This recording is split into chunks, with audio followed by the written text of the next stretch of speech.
నరసింహస్వామి అవతార కథ భౌతికంగా ఎక్కడ జరిగిందో ఈ వివరణలో చూద్దాం పదండి.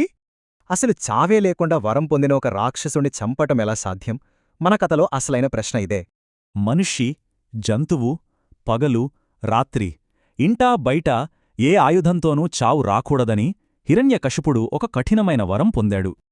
నేనే దేవుణ్ణి అనే తండ్రి అహంకారం ఒకవైపు, భగవంతుడు అంతటా ఉన్నాడనే ప్రహ్లాదుని స్వచ్ఛమైన భక్తి ఇంకోవైపు. కోపంతో రగిలిపోయిన రాజు, నీ దేవుడు ఈ స్తంభంలో ఉన్నాడా అని అరుస్తూ ఆ భౌతిక స్తంభాన్ని బలంగా పగలగొట్టాడు. అంతే, మనిషి, జంతువు కాని ఒక ఉగ్ర రూపంలో నరసింహావతారం ఆ స్తంభాన్ని చీల్చుకుంటూ బయటకొచ్చింది. మొదటి వరం ఎలా దాటాడో చూడండి. పగలు, రాత్రి కాని ఖచ్చితమైన సంధ్యా సమయంలో స్వామి ఆవిర్భవించాడు. ఇక రెండోది, ఇంటా బయటా కాకుండా సరిగ్గా గుమ్మం గడపమీద కూర్చొని ఆ రాక్షసుణ్ణి ఒడిలోకి తీసుకున్నాడు.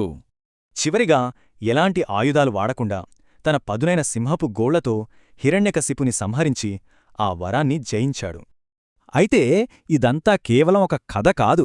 ఈ మహాసంఘటన భూమిపై చెరగని భౌతిక ఆనవాళ్లను వదిలింది. అదే అహోబిలంలోని ఉగ్రస్తంభం.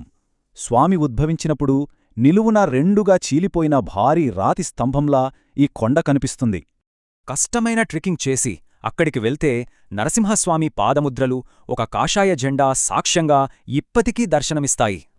ఇందుగలడందు లేడనే సందేహం వద్దు అన్న ప్రహ్లాదుని నమ్మకం ఈ ప్రాంతంలో అడుగడుగునా ప్రతిధ్వనిస్తూనే ఉంటుంది. ఆ చిన్నారి భక్తికి ప్రాణం పోసిన చోటు ప్రహ్లాదబడి, పర్వతాల మధ్య ఉన్న ఒక ప్రశాంతమైన గుహ ఇది. 5 పట్టే ఆ చిన్న గుహలో రాతిపై పలకలాంటి నిర్మాణం, అక్షరాల గీతలు, చల్లని జలపాతాలు మనల్ని మంత్రముగ్ధుల్ని చేస్తాయి.